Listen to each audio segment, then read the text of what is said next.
Welcome, everybody, to another afternoon of this weekend. Let me tell you what a week it has been. After all of that SVB stuff last weekend, well, the fallout has certainly perpetuated through the week. We're going to get to that. We're going to get to a whole bunch of different little stories. And we're even going to talk about zombies before the night is done. So we got a lot on the slate. Woo! All right. Before we get too deep into it, just going to very quickly call out 9 here and say, banana bread? Yes, please. I will certainly take some. So those of you who are watching it here, I certainly love you for showing up. That is fantastic. For those of you who watched it in the replay, just want to very quickly thank you guys as well. About 75% of my total audience watches on the replay. So big call out to you guys. You guys can leave comments. I will still answer them even if you are on the replay. All right. As we get moving along here, we're going to start off with the big story, of course, is the banking crisis. The banking crisis, I think, is that thing that's on everybody's mind. What the heck is going on? I mean, we had it started last week. We had the whole Silicon Valley Bank collapsing. We had the Fed sticking. And now when we had our meeting last time, Yellen was at the point where she wasn't going to do any kind of a bailout. And interestingly enough, probably 2 hours after this stream ended, her story completely flip-flopped. So she did a flip-flop, and basically in a big attempt, their idea was we need to stop the contagion because they were worried about this perpetuating to other banks. And I can understand because a lot of people were nervous. So they came out and said, okay, what we're going to do is we're going to actually, we're going to bail out the customers, not so much the bank. So the Fed is basically looking at, well, in the case of the Fed, they're going to increase their balance sheet, but we're going to get to that in a bit. What they're basically saying is instead of the $250,000 that is normally covered by the insurance, they're just going to let people cover, well, they're going to cover everything. So that's great because there were definitely a lot of companies, especially tech and healthcare, who were into Silicon Valley Bank, and all of a sudden they were, well, you know what it was. Those people were only going to get $250,000 back. Now they're getting everything back, which is great. But where is that money coming from? Now, taxpayers don't want to be on the foot for this.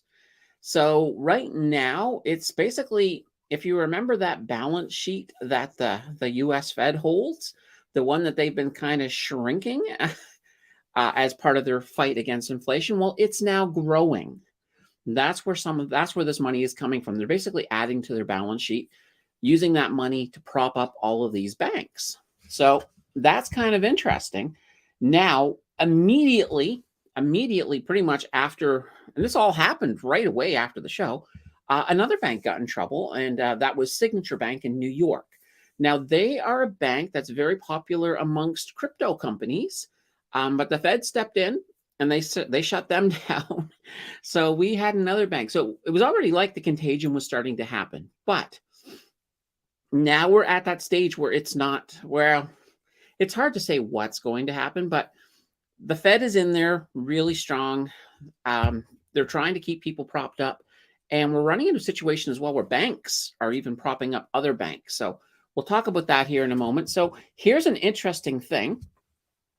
The banks basically borrowed $164.8 billion from the Fed in basically a rush to backstop their liquidity. So your liquidity, that's basically having that money for when customers come in and say, hey, I want to take my money out of the bank. So there's a new program. It was actually launched on Sunday night called Bank Term Funding Program. And this is where all of this money is being processed and given to the banks if they need it. So that's fine. That's fantastic. But here's a really interesting thing. There was a record high borrowing from the Fed the last time. So they borrowed, like I said, 164.8 billion. That's a new record. The previous record was actually 111 billion. And that happened all the way back in 2008 during the financial crisis. So we've actually, our banks, the U.S.'s banks, have done more than what they did in the financial crisis, which is kind of interesting to say. And it certainly doesn't ring a lot of assurances, I think, for people in the United States. Now, here's an interesting thing. So these emergency loans, they basically reversed roughly half of the Fed's shrinkage. So that quantitative tightening, as I mentioned before, half of it's now gone. So the Fed's now in a situation where they've got a bloated balance sheet, and it's growing bigger and bigger. And there's even thoughts that by the end of next week, we could be in a situation where we've got a record high on their balance sheet. So that's not going to help the overall situation with inflation at all. And we're going to talk a little bit more about that here in just a moment. Now, the big thing is American people were kind of panicking a little bit still.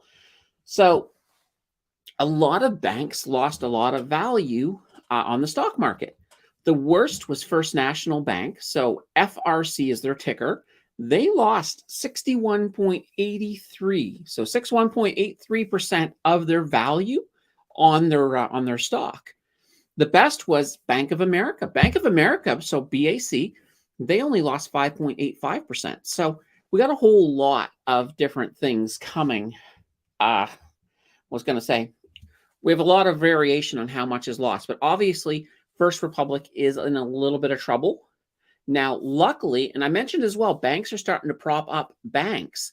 So for First Republic, when they dropped on Friday, they had 11 banks actually step in to deposit, and these 11 banks agreed to deposit $30 billion each to sort of help them deal with the crisis as well as the liquidity issues that are coming up.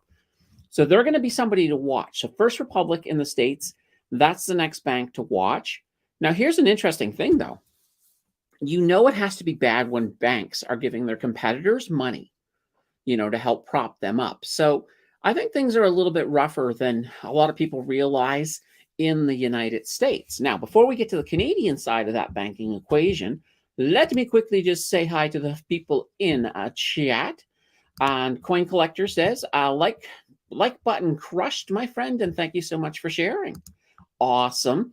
Yeah, anybody here, if you guys just want to slam on that like button, it really does help the algorithm and gets it out to people so that they know that we're live, which is kind of cool.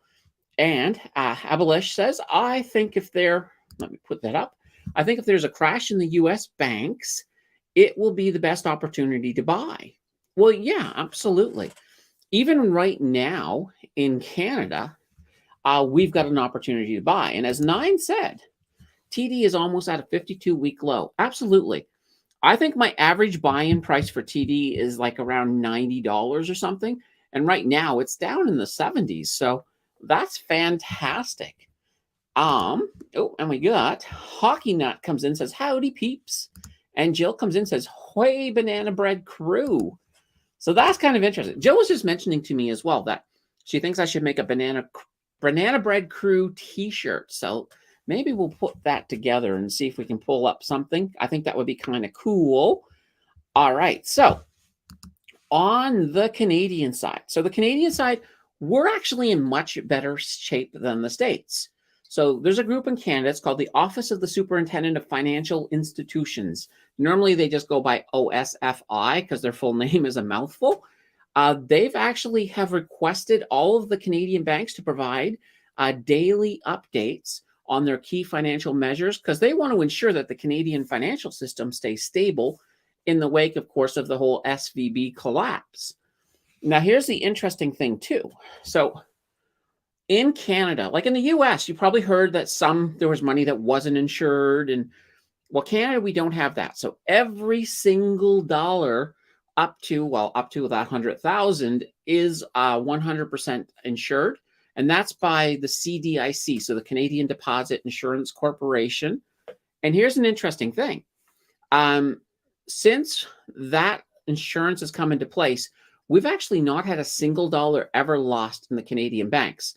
Now, if you go back far enough, in the 60s, we did have some Canadian banks that collapsed, which is why the CDIC was actually formed in response to that. So that's kind of an interesting thing. All right, let's see what we got here. Oh, Hockey Nut, you picked up 5 shares. Awesome. And Working Bulldogs. I recently discovered your channel and just want to say I am really enjoying your videos. You break things down in a way that I am better able to understand than I can from other channels. Awesome. I like to hear that. And I'll give you a funny story. Just today, this afternoon, I was looking at, took a quick look at the channel, and I saw a comment from somebody. And basically, they came in and they basically said, hey, and this was on my GIC video, my old age, so OAS GIC video. And they were like, I'm in a situation where I am married, but my spouse has been put into a retirement home. So what happens there? So I'm looking at it and I'm like, okay, gosh, you know what? I'm not entirely 100% sure at that moment. Now, I'm not going to just reply. I'm not 100% sure. So I did the research. I found out exactly what happens. I found out the process. I found out the forms the person needs. I also found out, every contact information they need. I threw it all up for them because that's just the way I am. I mean, obviously, someday if I have a point where I'm getting like 50,000 comments on a video, I may not be able to put that amount of attention in. But right now I still can, and I certainly go my best to try to do that. So anyway, and I think that's just the fact that I really like sharing information. Let's see. King of Day says, hello there. Hi, how are you? And now when you said hello there, I imagined it in the voice of Obi-Wan Kenobi, just because I'm a geek. Abalash says, is there an ETF exclusively for Canadian banks? Yes, there are many. BMO has some.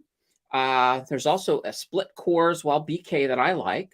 So there's definitely a lot of ETFs out there, and our ETFs in Canada are growing considerably. So that's kind of interesting. Working Bulldog says, I've been slowly adding more TD as well. Yeah. Oh, here we go. TDX dividend date coming up soon too. So now might be the time to start adding TD or any of the Canadian banks, really. That's another advantage to our banks over the US is that the US, there's hundreds of banks, like probably thousands of banks, really, if you count all the little ones. So we have a system where we have our big six and we've got a few smaller regional ones, but we don't have a lot of banks. And that actually makes it much easier to have a stable system. A lot of our banks have very, very deep pockets. That's why no matter how worried people are about what's happening in the US, in Canada right now, we have a lot of liquidity in our banks, and I'm not worried about any of them. Now, some people are selling off because they just panic because they see what's in the States. And all that is just an opportunity for those of us who do want some bank stocks to get in at a cheaper floor price. So that's not a bad thing. All right. Well, let's see here. We already have that one. All right. 204 man says, man, the big Canadian banks will never collapse these days. Liberal government will come to the rescue. And I don't even think we need I don't even think we need the Liberal government to come to the rescue. I think the banks themselves, their pockets are incredibly deep. They can take a lot of abuse before they're even close to in that breaking point. So I think we're okay for that. Hockey Nut says ZWK for US. Yeah, absolutely. And that's one of them BMO ETFs. So and BMO, I haven't had a chance to look, but I think they've added a whole bunch of new ones in the last 6 months. So definitely one of those companies worth taking a look at. And Chad's in the house. Good day. Wow. BTC up 25% from my original price. Yes, because as people have been getting worried about the banking system, especially in the US, well, they're looking for alternatives. And two of the alternatives they've been looking at is crypto and gold. So that's one of the reasons why gold is doing so well right now, and also why Bitcoin and other cryptos are starting to move back up. So that could be a good thing. All right, especially if you're a crypto investor. Let's see here. Yes, I have ZWK. They are US exclusive. BMO, ARC. All right.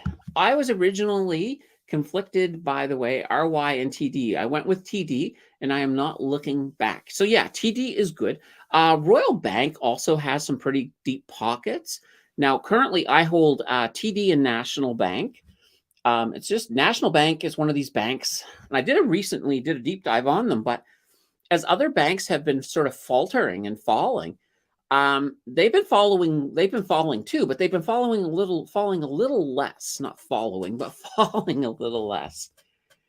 Okay, and Chad says, I don't know. I don't agree with you, Candace. Every bank debt is 1.73 trillion, and if everybody paid back their debt, we'd be shortfall, not enough cash money in the Canadian system. Back to the printers. That's true about any system. If you had a situation where every single customer in Canada, so if every Canadian went to the bank and wanted to withdraw everything, yeah, we don't have enough liquidity for that. It's kind of the downside to fractional reserve banking.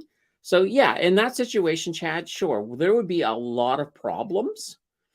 But right now, they do have the liquidity for what we're looking at, and we're not really seeing anything or the level of panic that you're seeing in the US. Now, maybe they'll be stressed a little bit if we get into a situation where we have a lot more banks starting to collapse in the US and starting to freak people out. And we also have Credit Suisse, which I haven't had a chance to talk to yet, but we're going to talk about that next. Let's see here. Talking paying back their debt. Well, that would be nice, but you got to keep in mind too that banks, when you look at a balance sheet of a bank and you look at the amount of debt that they're holding, now keep in mind a lot of that debt is, it's customer debt. I mean, because that's what they're doing. They lend money. That is part of what banks do. They lend money, mortgages, all of that. So there's always going to be a high amount of debt on a bank's balance sheet. But what it really boils down to is what kind of liquidity they have. Are they able to meet, any interest payments on those debts and everything else? And keep in mind too, when you think about the debts that they have, they're not that bad in that sense. Now, as rates go up, they're also, all of the debts that they have going out are also making a lot more money for them as well, because their prime rate starts to go up. So, and their lending rates go up, and that adds to a whole bunch of money. Let's see here. Talking paying back their debt. Okay, we got that one. There'll be a shortage of cash. Well, it really comes down to, you could sort of fearmonger and go to the worst case scenario, and sure, we could we could have a shortage of cash once again, but that would need to have a major run on the banks, and I don't think that's going to happen. I think in Canada, people are not really fearful when it comes to our banking system, because our banking system is pretty good. And even worst case scenario, the government here is never going to allow the banks to collapse. They will prop them up if it were necessary. So, that is an interesting thing. All right, before we jump back to the comments, a little bit on Credit Suisse. So Credit Suisse is one of the two big banks in Switzerland, and they've had an issue where investors last week have been pulling out roughly 11 billion per day. So a lot of money's come out of Credit Suisse, and they're on the verge of collapsing, to be honest. They were having some serious issues, and now they have gotten a bit of a bailout. So UBS, which is another one of the big banks in Switzerland, they agreed to buy them for, now it's 2 billion. Initially, they said, we'll buy you for 1 billion. But they did argue about that. Now, here's the interesting thing.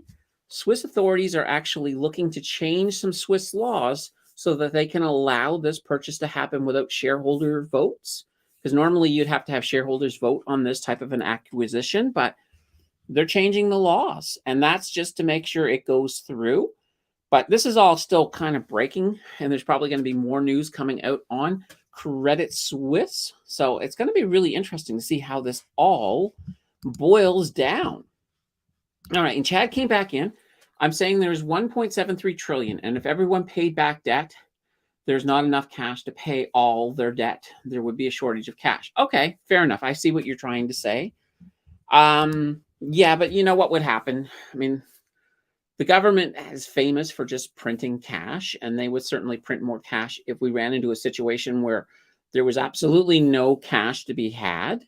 But But that's fractional reserve banking too, if you think about it, because when you do a fractional reserve banking, the bank may keep 10% and then they lend out the other, but a lot of that's not in cash per se. It's all digital. So if you were to actually look at how much real cash there is and how much fake cash that's created by fractional banking, then yeah, we've got that situation where if we tried to pull it all back in and reconcile everything all at once, there's not enough real cash to deal with all of that fractional cash that doesn't really technically exist. So yeah, it's kind of one of those interesting things. And print money, this is how we get into the situation. We never quite recovered from 20,000 or 2008 with no gold standard. Cash equals trash.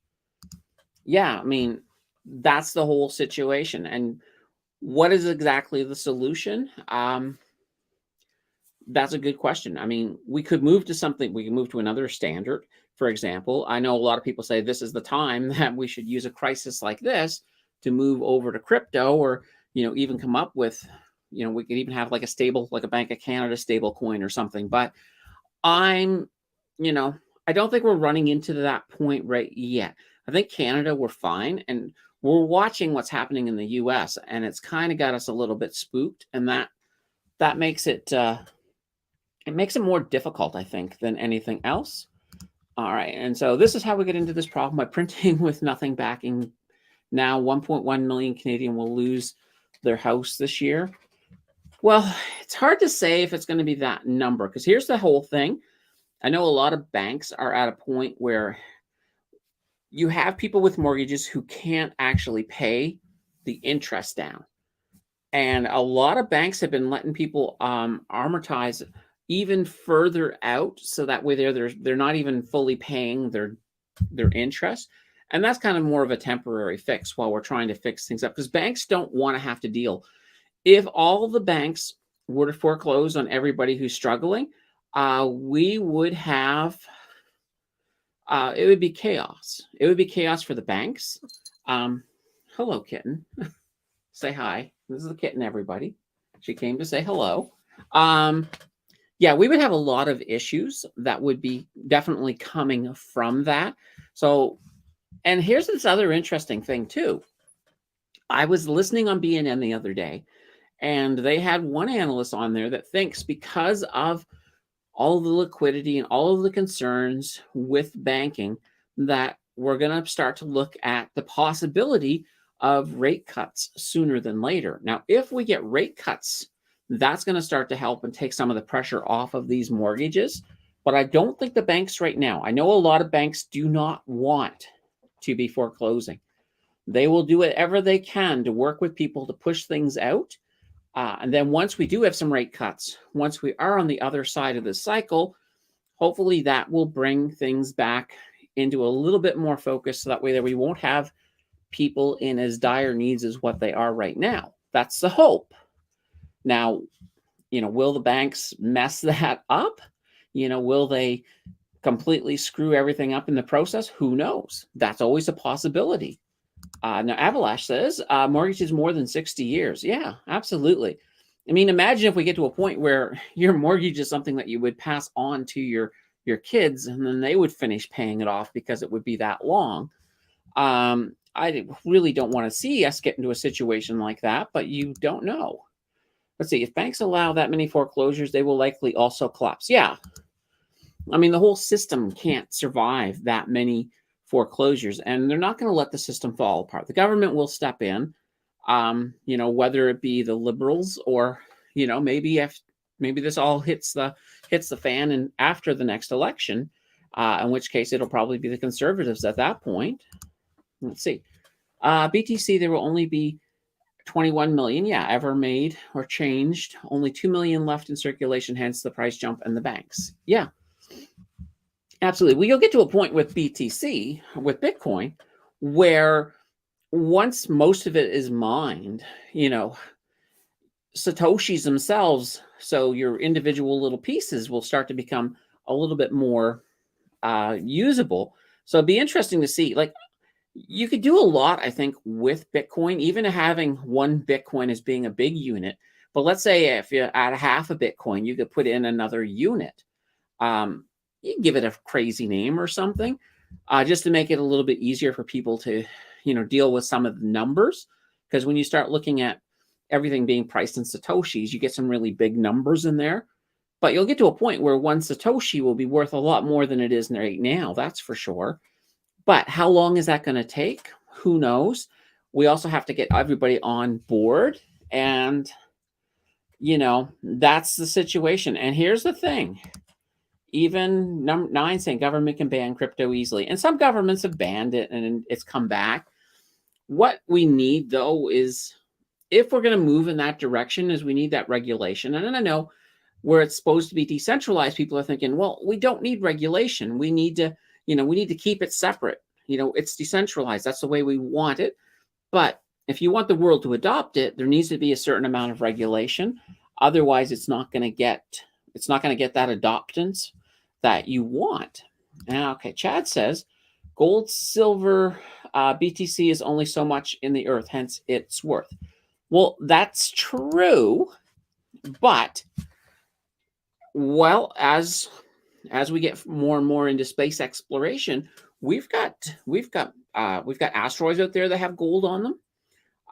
There are, imagine if somebody were to bring an asteroid back that had a whole bunch of gold on it, you could completely crash that market. So, that wouldn't happen with Bitcoin, of course, but it's one of those things to sort of think about. King of Day says, do you think big banks with bad management should be allowed to fail? I think the regulators are picking and choosing, which is unfair. I think in the U.S., you've got a situation. What I'd like to see in the U.S. is there's so many banks. Everything is so spread out. It would actually, instead of 1,000 banks in the U.S., if they had maybe just 100, or even about 50 banks, that might be a little bit more manageable and make things a little bit more.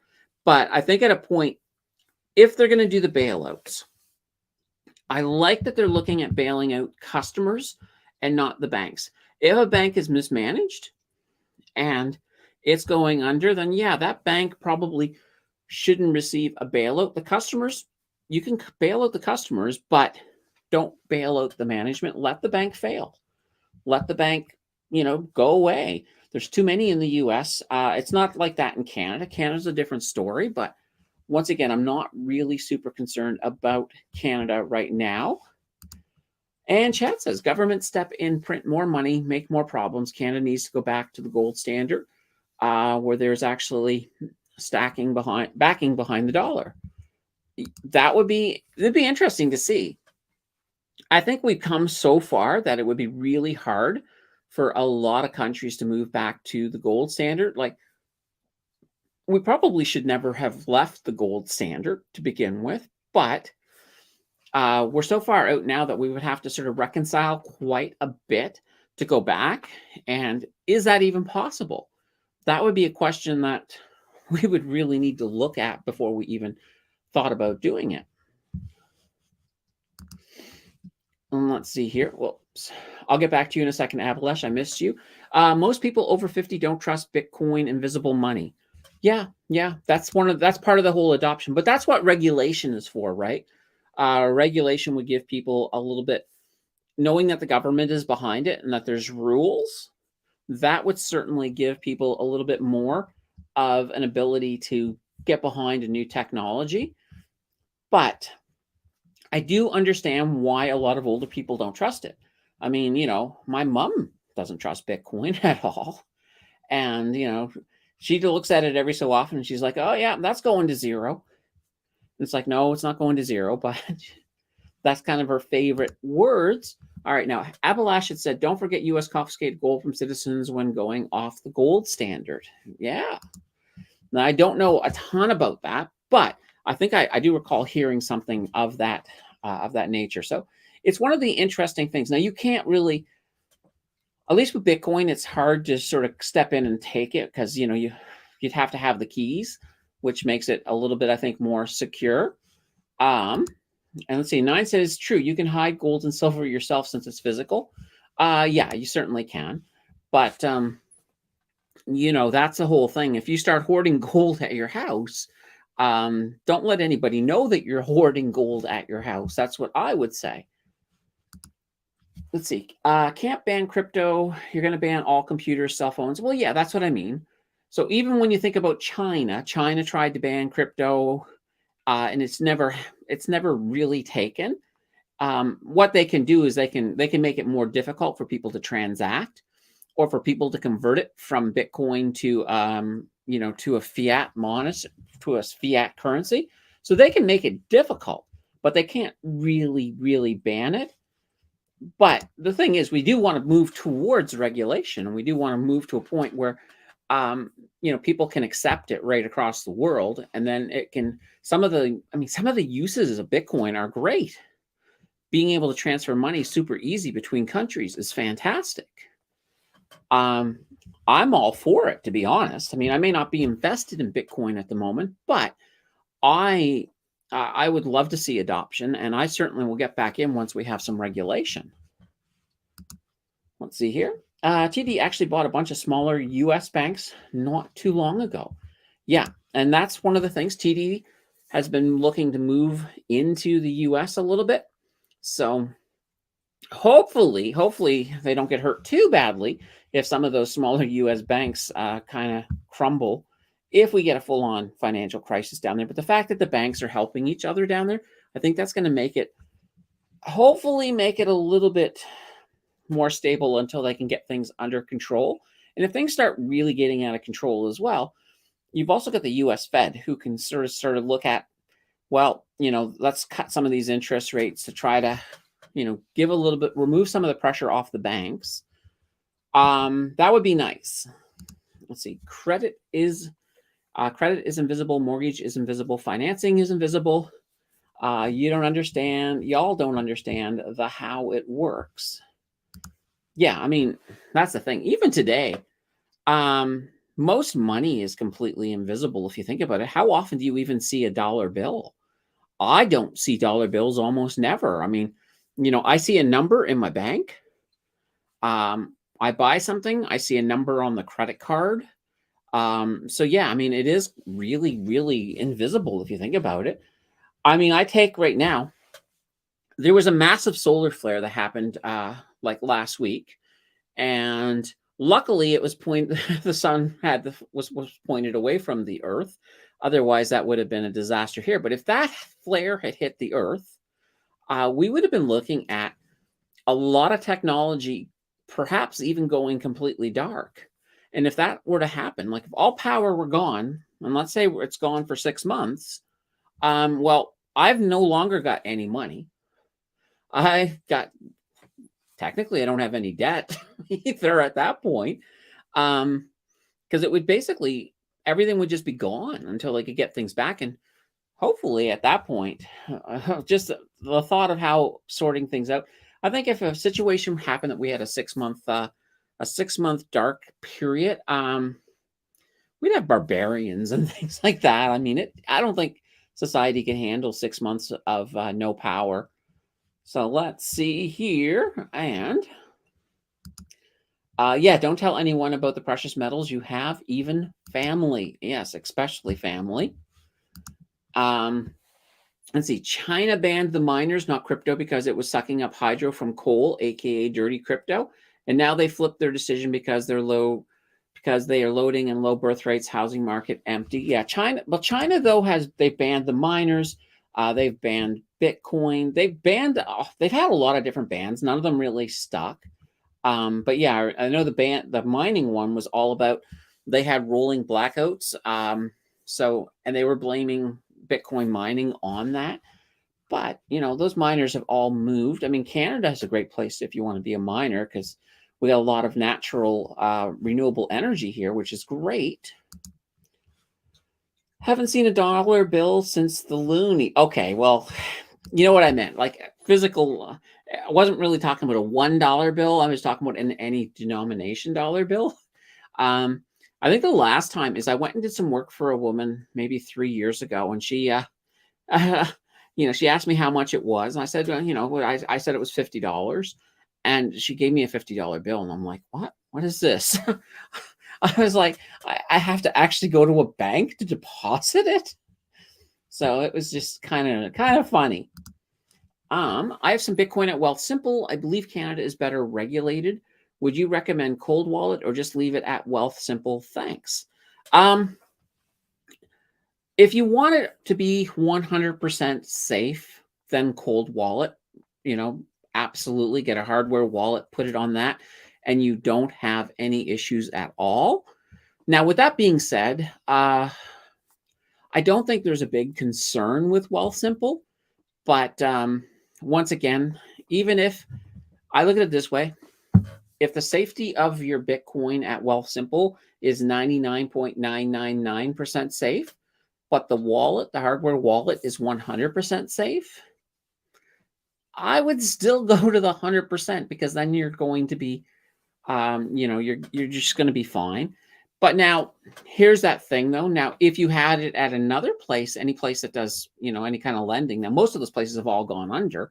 Because I used to tell people this about BlockFi and Celsius and a few things like a few of these companies.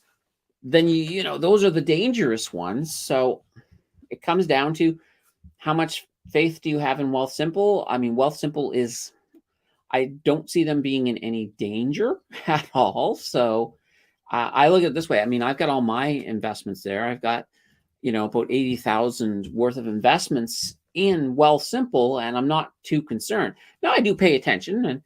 And if it looked like if I thought the Canadian banking system was in trouble, I would have a hard look at Wealthsimple at that point, and I might move things out.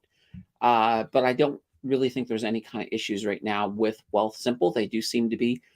And keep in mind, too, Wealthsimple, it does have, now not for Bitcoin, though, but for at least our regular investments, they do have that CDIC. So up to 100,000, you're fine. Okay, so just look at the Canadian debt clock. I think everyone has 38,000 debt on their head. Yeah, and that actually sounds almost low, to be honest. Do you think that maybe a short bounce back in stocks in the coming couple of weeks? It really comes down to what's going to happen with the banking crisis. Like now, Friday, there was a little bit of green that came back into the market, which was great. And this week coming up, we don't have a lot going on. We got two things really. We got in Canada, on Tuesday, we have our CPI coming out. And then on Wednesday in the States, we got the Fed decision. Now, here's an interesting thing on that Fed decision. Before the bank started collapsing, the last stuff the Feds were talking about is how they were going to get perhaps a little bit stronger on their battle against inflation. So it was really, people were starting to think 50 basis points for that meeting.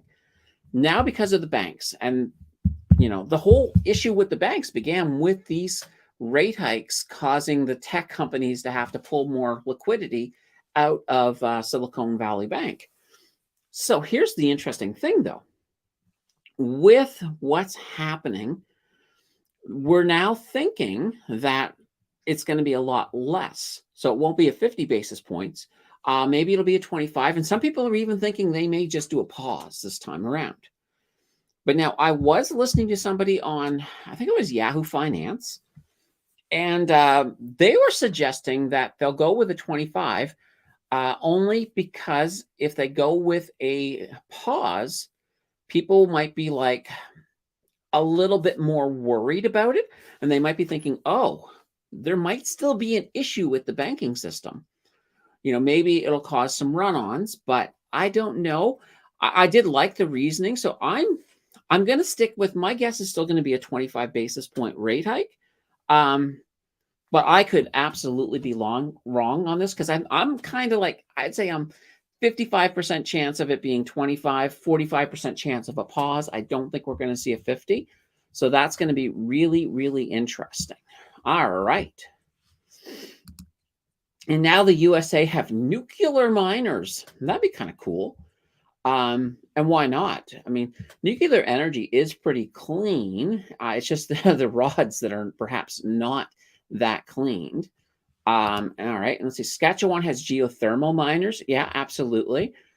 Both Nova Scotia and New Brunswick, they've got access to the Bay of Fundy, and that's some of the largest tides in the world. So those could be really good, hydropower there that you could use for mining.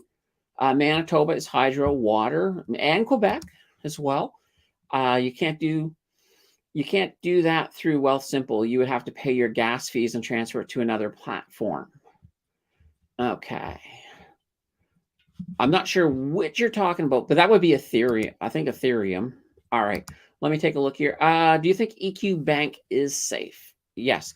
Well, EQ Bank, once again, it does have CDIC. So if you have a bank, as long as they're covered by CDIC, you're safe. Now, if you have more than $100,000, that insurance only goes up to $100,000. So there's nothing wrong with keeping $90,000 in one bank and then use another bank and put $90,000 in it, and then you've got the 100,000. You got both 90,000s, or so your whole 180,000 is safe. Or if you have, just spread your money around. It's that whole, not keeping all of your eggs in a single basket thing. Let's see here. And all the companies that went under were centralized platform, not DeFi. 34,593. So that's the current debt. Okay. Wow. And that's a lot of money. And it's funny, like you're born and it's like, by the way, you owe us $34,593. So, plus whatever you have personally. Oh yeah, exactly. Oh, and we've got Patricia in the house. Hello, Patricia. She is in the house and she is listening. All right.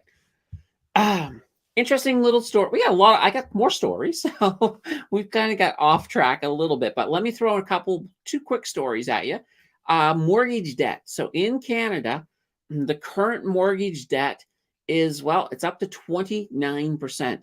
So that's the share of Canadians spending more than a quarter of their income on debt service. So 29% of Canadians are spending more than a quarter of their income on debt service payments for their mortgages. So that's just paying interest. Now that is up. A year ago, that was only at 12% of Canadians that were spending that much.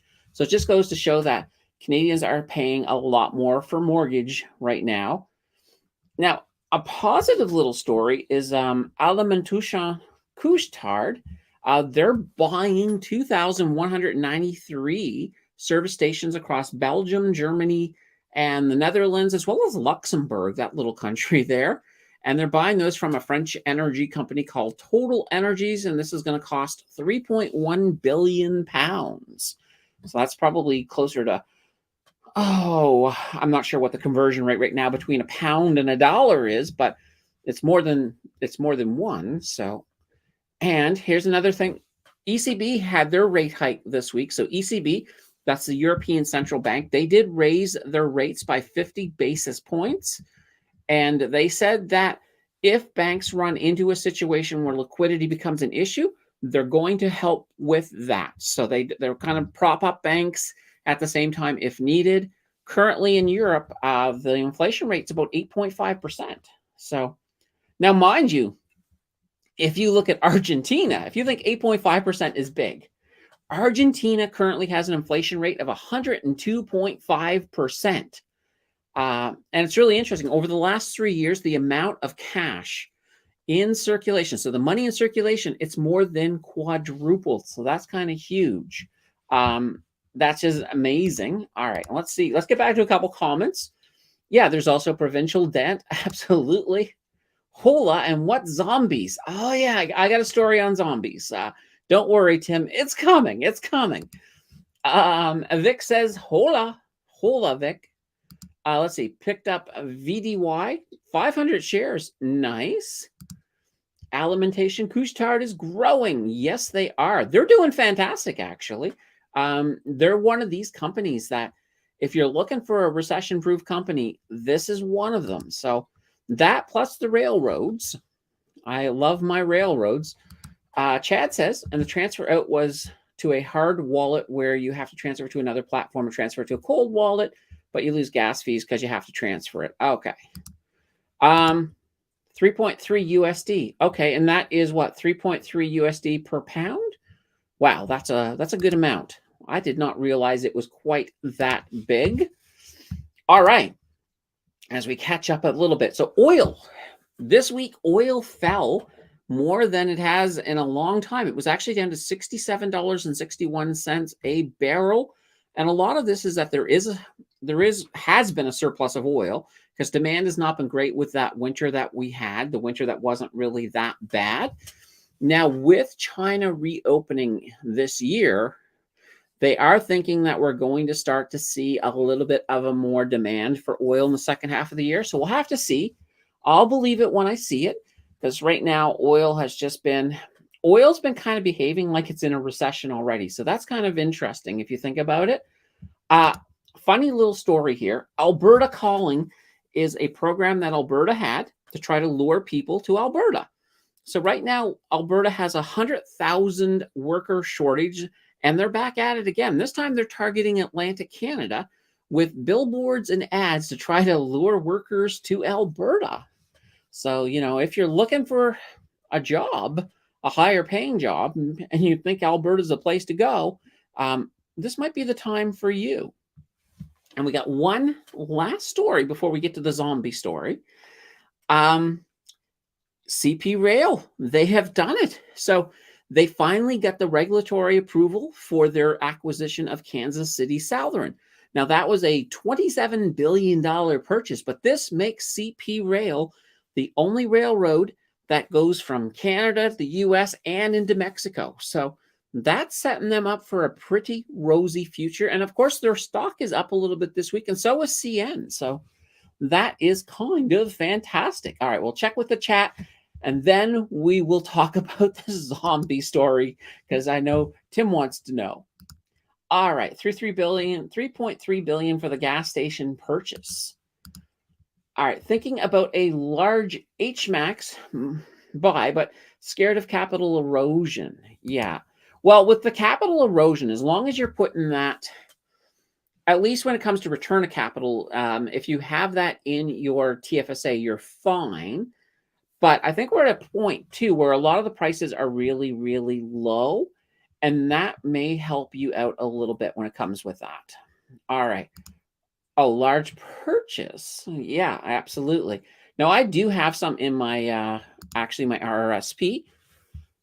And Trevor's in the house. Hello, Trevor. Local gas stations still money per liter. Now, I know in the Maritimes, the other night they dropped the price of gas by 10 cents a liter. So while these prices are low, I'm hoping these prices are going to start coming down. China does get a lot of oil from Russia, and that is an absolute reality. But can Russia supply all of their need as they reopen? And I think that's kind of what at least one economist I was listening to was saying, that they think that Russia doesn't have enough to supply China once they start reopening completely. So we'll have to see how that goes. Fort McMurray has a high number of Newfoundlanders. Very cool. My brother's a Newfoundlander. Well, he wasn't born there, but he lives there. So he's been there for like 20 years. So I guess that makes him pretty much a Newfoundlander. There we go. See, Fort Crack Vic, that's what we call. Okay, I don't know what that means. I'm going to leave that alone. Newfie West. There we go. I have a small position in CP and started in alimentation Couche-Tard. Awesome. Yeah, Couche-Tard, because autocorrect always sucks. Okay. And now for Tim's story. So the zombies. So Rentola, they're an online rental portal. They came out with a list of the best cities to be in to survive a zombie apocalypse. So I have for you, I've got the 5 best cities and I've got the 5 worst cities to be in if a zombie apocalypse breaks out. Now they did base it on 5 criteria, which were vulnerability, hideouts, supplies, safety, and mobility. So here we go. The 5 best cities. Number 5 is Regina. Number 4 is Calgary. Number 3 is Guelph. Number 2, Saskatoon. And here we go. The best city to live in Canada if there's a zombie apocalypse. It's Edmonton of all places. Apparently, Edmonton's the best place to be when the zombies hit. The worst cities. So here are the 5 worst cities. You don't want to be in one of these cities if it happens. 5 would be Sherbrooke. 4, Montreal. 3, Trois-Rivières. 2, Belleville. And the worst city to possibly be in is St. John, New Brunswick. I don't know why it was St. John, like, because it's not a huge population. I would think the bigger populations, like, I actually thought Toronto would have been one of the worst cities because of just how big it is. But apparently there's a lot of places to hide in Toronto, and you got access to a lot of supplies. So that's kind of interesting. Toronto came in, just to give you an idea, Toronto actually came in as the 29th best. So they almost made the one of the worst. So that's kind of that interesting thing. Now, I already told you guys what's going on next week, which is great. With the CPI coming out for Canada on Tuesday and the Fed rate decision on the US on Wednesday. So we're all good there. I know. I would have thought that Montreal would have been a good city because you got, it's kind of like an island. So, the zombies would have to at least cross water. But, apparently it's one of those best places to be. So that's kind of interesting. And yeah, even zombies won't go to Regina. Oh, wow. That's kind of funny. Nothing wrong with Russian? No. And this is the whole thing with this whole, Russia-Ukraine thing. It's not the Russians' fault. It's their leadership that's, got them into the situation that they're in. All right, we already got that one. 25 BPS, March 22nd. And that's what I'm thinking as well, Vic. I'm on the same page. My population here is 11 people. I'm safe. Plus I reload. Okay. Yeah, reload your ammo.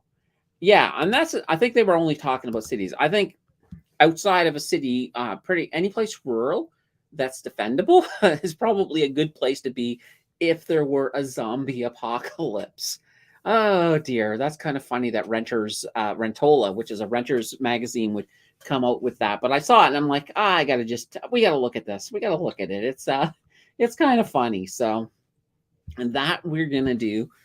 Oh, wow. So spring is almost here, which is kind of great. Like, I think some parts of the world it's spring on the 20th. And that always used to confuse me, is that, a lot of people say, oh, it's the 20th. And other people are saying it's the 21st. And I think what it is because once the 21st hits in the first time zone, it's technically the 20th over here. But that's when they just say, yeah, we're spring. So spring is here. Hopefully you guys are going to all get some better weather because I know it's been freaking cold around here. You sound great. Hope you've recovered. Yeah, absolutely. Hopefully there's a market rebound if it is 25 BPS. 50 BPS will kick the stock market. Yeah, you're not going to see 50 BPS with the way it's happening with the banks. I think a 25 would be fine. And then they could certainly look at pausing after that. And I think that would be a good idea just to sort of let this financial crisis sort of filter itself out, get people a little bit less worried about the banks, because that would definitely go a long way towards getting our market back. But now there are a lot of people too. I've seen, was it NBC? It might have been NBC. I don't know.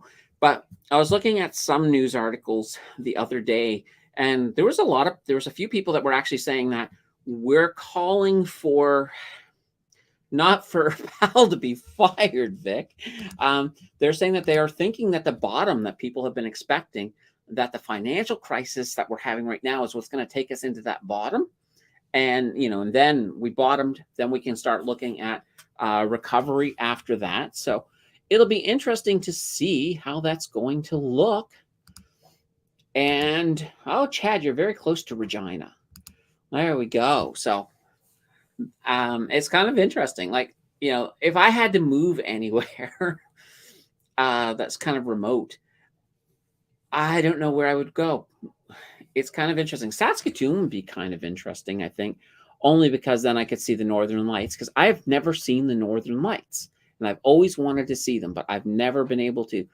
I think when I lived in Calgary, we had them once, but it was too cold to go outside to see them. So, and yeah, I assume you're thinking Saskatchewan is too cold for zombies, and then Manitoba, yeah, definitely.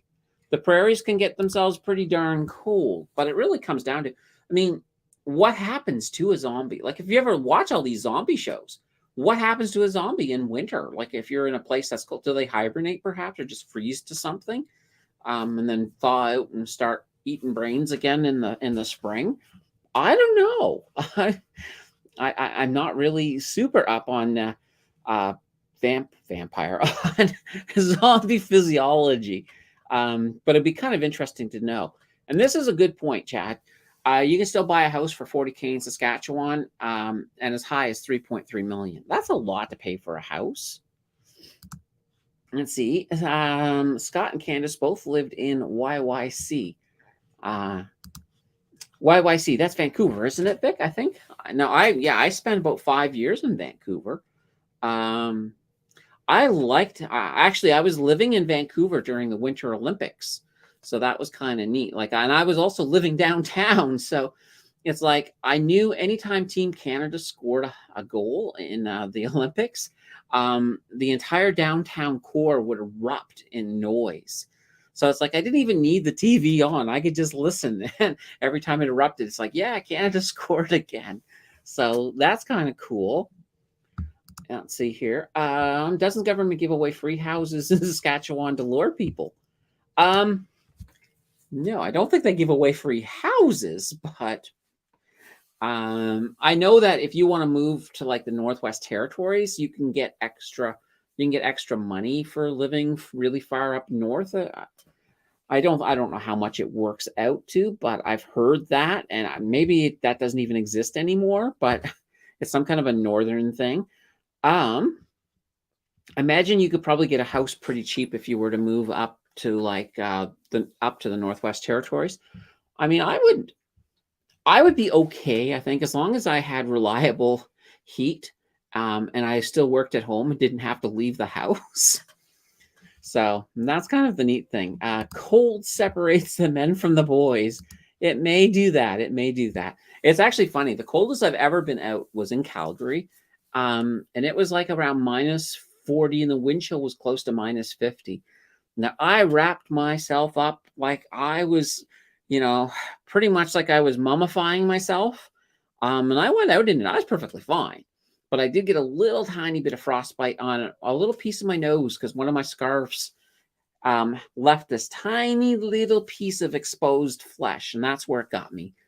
I had no idea until I got home, because that's one of the things, like, and most of you who have been on the prairies understand that that's a cold that it doesn't bite the way a wet cold bites. But because of that, it can be so much more dangerous, because you can get frostbite without feeling a lot of pain getting frostbite. Well, you'll feel the pain when you go back inside. And yeah, this is right. BC is beautiful, but can't justify the overpriced housing rent there. And it's, yeah, like the rent is just crazy. And now it's even crazier. Like, it was crazy before. So Alberta has no provincial tax to lure people. There is that. And Alberta runs into that whole, when oil's doing well, they make a lot of money in Alberta. And sometimes they have to deal with, of course, with the surplus, which is fine. I mean, that's not a bad problem to have. There we go. Yeah, no, they don't. Nothing is free. There we go. What if the big one hits BC? Well, it's gonna happen eventually. It really comes down to, Vic, whether it is just a simple earthquake, or if you had like a Cascadia megathrust. Now, if you had a Cascadia megathrust, I'll tell you, we wouldn't be talking about the banking crisis. That's for sure. Because a Cascadia megathrust, you could run into a situation where you unzip the fault, basically, from as high up as BC. It could even go all the way down to California. But that's worst case scenario, and the odds of that happening are very, very, very, very small. But it could happen, so we'll have to see. Hopefully, it doesn't. I'd like to. I would say probably in our lifetime we'll see something like maybe a moderate earthquake hit BC, but I think they're prepared for that. Their building codes have been designed. Now, any of the older buildings though that are still like simple brick and haven't been reinforced, they might have a few issues. So it's Calgary. Okay, so yes, I have lived in Calgary for well, in total, I probably lived about 8 years in Calgary, 5 at one point and 3 in another. So now, will oil go back down? What do you mean? Will oil go back down? Oil's already down. Will oil go back up? Should be the question. And oil will definitely head back up. Oil down. Yeah, exactly. That's what I was thinking. I'm ready for a bank sale. TD, BMS, BNS, BMO. Yeah, they're all on sale now. And here's this thing. These prices we're seeing right now, if things start to stabilize in the US, some of these prices will start going back up. So, if you're sitting on cash and you've been waiting to buy banks, well, make sure you still do your due diligence, but the time may be here already. All right, let's see. I was working Regina on a roof for a U of R, and it was minus 56. Holy banana bread, that's cold. And is that just the regular, or was that with the wind chill? So that's definitely cold. Let's see. I'm eyeing KBE, WB, KRE, VHF. I almost feel like I'm at a radio station throwing out call letters for US ETF plays. Yeah, there's definitely some interesting. Now, tomorrow's video is actually going to be on some US stocks. So I've got a US list coming out tomorrow to some high dividend stocks that all have basically the criteria I used for tomorrow's list is that they had to have half decent ROE, so return on equity, and I was also looking for low debt. So as long as their debt to equity ratio was at least under, I think it was 70, I put it at. So we definitely got some interesting things coming out. And I'm really kind of excited for Thursday. I'm bringing back a battle. This time it's going to be, Manulife Financial versus Sun Life. So that is going to be fantastic. Then following Thursday, by the way, we're going to put up whoever wins the current on the community tab. We got that current battle between, PPL, BNS, CNR, and there's somebody else in there, RealCan. So whoever wins, I think right now, currently, BNS is winning. So if you haven't voted and you don't want BNS, or you do want BNS, just hit in there and vote that up, folks. All right. Let's see here. Is BNS and CM better buy? Well, they are probably the most discounted amongst them. They will go back up. I did move out of BNS. I moved over to National Bank just because I see a little bit more potential. But I still think that those are both still blue chip. They're still going to go up. I think we're going to be fine. But yeah, see, they have lost the most. Better, worse, but huge dividends. Yeah, let's see here. If banks are possibly going up, would then HMAX be a good option now? Yes, that's kind of what I was thinking, to be honest. So, because where it is Canadian banks, I think there's going to be some growth potential in that. Candace, why did I sell out of CP after I bought it at 82 and it has shot up? I'm asking because I can't explain my own actions. I'm not sure, Vic. Maybe you just had a momentary lapse of vision on CP. And that's okay. It happens. I look at it this way. As long as you made a profit when you got out, then you're okay. I wouldn't worry about the profits that you could have made. Otherwise you can sort of beat yourself up that way. VDY is a good ETF. See, I put my dividends into VDY and VFV. Absolutely. 52 week lows in the banks. Yeah, absolutely. So this is a time to buy banks. I'm hoping to $1,000 a month in dividends, but need money invested. Yes, you absolutely need some money in there if you want to get those dividends. With wind was ready to leave coming from hot Ontario. Yeah, absolutely. So HDIV has HMAX as well. Yeah, awesome. You see, that's the thing. A lot of these newer ETFs are investing in a whole bunch of other ETFs. So sometimes you have to follow down a few little rabbit holes to find out exactly what everything is holding. But that is not a bad thing. Holy cow. All right. Whew. So yeah, so I think that's it. That's all I have for today. If you got any last minute questions, comments, drop them in pretty quickly. We'll wrap this up in about 5 minutes. So that will be that'll be another Sunday in the bag. So definitely interesting. Let's see here. I hold a core of broad diversified index ETFs, but constantly buying, selling a few stocks. Yeah, absolutely. There's a lot of really good diversified indexes out there for the moment. Too easy these days. Thanks for the stream, of course. I love coming in here every Sunday.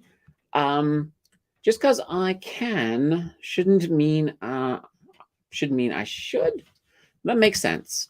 That makes a lot of sense. So sometimes that is the way it rumbles. I'm I tend to be a bit of a conservative investor, and sometimes I take some money and I'm like, I look a little bit later and I'm like, oh, if I would have just held off, I could have made, X amount of dollars. But it's one of those things when it comes to investing, just you can't beat yourself up over what could have been. What you can do is, if you pull things way too early and you really had no reason to pull things really too early, you can always learn from it. But at the same time, I always say if you're walking away in profit, you've done it right. Simple as that. Doesn't matter if you're walking away with $10 in profit. Maybe you could have had 100, but who cares? You've at least got the 10. You're ahead of the game. You're doing okay. All right, let's see what we got here. Rest up Canada Ace. It's actually funny. I actually once, it's kind of embarrassing. I went to sign my name once, and I think I was tired, and I looked down where I was signing my name, and I had actually just signed it Canada. I was like, what? Why did I do that? So that's kind of funny. Let's see. Bought into BNS at the peak, $91. My advisor there said BNS was going to do a stock split being that high. Now I don't listen to anyone but myself. Hate being lied to or tricked by so-called financial advisor. Yeah, absolutely. Unless BNS announces a stock split, never count on one. And I would hope that whoever your financial advisor was, hopefully they've it sounds like they weren't very good at their job. So hopefully they perhaps lost their job, or maybe they, figured things out at some point in time. I don't know. Like grade 7, should have asked my crush for a dance. There you go. Maybe your whole life would be completely different if you had asked that crush back in grade 7. Second week in a row, joining your live stream. You are highly knowledgeable. I'm learning a lot from you. So thank you. Well, thank you, King Adi. I try my best. That's the whole thing. Do I know everything? No. But I'm willing to learn everything. I'm willing to go out and, do the work. That's why, as I mentioned earlier, if somebody asks me a question in my comments, I'm not going to just say, nah, I don't know. I'm going to go find out the answer. Because then I'm better at what I do after I found out that answer. And plus, hey, here you go. Here's an answer for you. So that's a great thing. Great channel. Candace, love it. And Coffee Crew too. Yeah, absolutely. So the Coffee Crew, that is Scott's channel over at Create, Save, and Invest. He does do a live stream at, 11 p.m. Eastern daily. So if you ever want to catch Scott, he's pretty cool. I'm going to bring him on the channel sooner than later as well. And Tim says, zombies, earthquakes. That's it. I'm buying Doge. Not great stream. It's always fun to see Tim. And by the way, guys, I do. I am over on the Danter Banter, which is on the Tim and Nancy Danter channel every Wednesday night at 7 p.m. Eastern. So I'm part of that live stream. So if you guys want to check it out, come on over. It's a fantastic little stream. And whatever you do, when you're over there, just give them a quick sub. We're trying to get them to 1,000. They got like 957. So any of you guys who could do that, that would be fantastic. All right. And that's why I do it myself. Yeah, a lot of people do it yourself. But at the same time, always be sure to do your due diligence. Because one of those things is when you do it yourself, sometimes it's so easy. And here's one of those things I always say too, especially with YouTube. You know, it doesn't matter if it's me or if it's Joe Blow down the street. If somebody's on YouTube and they're saying, here's some stocks, these are great, go buy these stocks.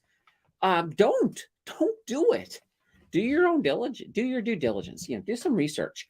Because sometimes people can be wrong, you know, and that's just kind of the way it is. Because when you're doing investing yourself, you want to be able to, the only person you can ever truly blame when things go wrong is yourself. And if it's because you heard some YouTuber who said, oh, this penny stock is going to the moon, and you're like, okay, I'm jumping all in on this. No, you don't want to do that, because what ends up happening is that YouTuber, maybe they're sponsored, maybe they're doing something really bad, like a pump and dump. Now, a pump and dump, that's where they basically, let's say there's a stock, we'll call it ABC. It's kind of an alphabet stock.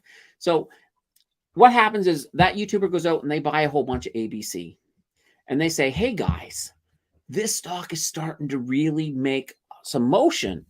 And when they pull up the charts, because they bought it a couple of days ago, you might be, especially if they're like a low volume, you know, and there's not many people involved. And with penny stock, it's not hard to impact the price. They can actually show you that little bump to show that it's starting to go up. And you're like, oh my God, yeah, let's get in, let's get in. So all of their fans, you know, or viewers or whatever we want to call them, they all basically start buying the stock. And that person, of course, that YouTuber, the evil YouTuber, is sitting there watching it, and they see it go up, and then they sell everything. And at that point, all of a sudden, that price absolutely crashes. All of the people who bought into the stock because they had sort of conned them into it, they've all lost money. That YouTuber, the evil YouTuber, has made money. So you want to be careful. Just that's why I always say do your due diligence. And sometimes people can also be, sometimes you can have a legitimate YouTuber who's not evil, but they can make a mistake. They could be say, you know, or sometimes you have to look at dates, right? Like if I did a video a year ago and you're watching that video today and I'm pointing out a stock that fundamentally looked great a year ago, well, maybe things have happened to that company in the last year and they're no longer fundamentally sound. So that's one of the reasons that you're always doing that due diligence. All right, let's just quickly wrap this all up here. So we got Dode. Oh yes, it's definitely not a great coin. Do a live stream with Scott. I've done one already with Scott on his channel, but we'll look at it. And you know what? You're over on Scott's channel, Vic. You start demanding it there too. I'm open to it. So you just gotta convince Scott to say, Scott, go do a live stream over on Candace's channel. All right. And then Chad seconds it. Thank you. What is your 9 to 5? Well, my mind at 9 to 5. I make my money outside of YouTube by day trading. You know, I don't recommend it. It's a very, very stressful thing. So basically what I'm doing is I do scalping, which is where I'm looking for small changes. I'm getting in and out and in and out a lot. But that's what I do to, you know, just to make, well, to pay the bills. Eventually, when, you know, when I've got more followers over here, When I'm getting enough money from AdSense or maybe pick up a few sponsors, I might be able to pull back a bit on that day trading, and that's kind of the long-term goal. But for now, that's what I do in the 9 to 5. So yeah, I only do mostly blue chip. I don't even look at the penny stocks. Yeah, absolutely. Penny stocks are, to me, penny stocks are gambling because you can make a lot of money on them, but you can lose a lot of money too. So they're kind of scary. Like even the stocks I day trade, I don't day trade penny stocks. One stock I day trade a lot of is actually Manulife Financial, just because they've got a lot of good movement that I can predict very well. But that's just, anyway, that's the day trading stuff. Let's see. A good penny stock with great potential. Yeah, there are some out there that do have, like, there's some penny stocks that if you'd gotten into, especially some of them in the oil industry, if you'd gotten into them just a few years ago, holy banana bread, you would have had some insane profits. But it's easy to say that, right, when you're after the fact and you can look at the chart and see how much they've exploded. When you're at that beginning and you've got that little company there, it's a little bit harder to sort of jump in and sort of pick the one. Now, what some people will do is they'll put a little bit into a whole bunch of different ones in hopes that one of them explodes. So that is certainly a strategy. But, as long-term investors, probably should stay away from penny stocks for the most part.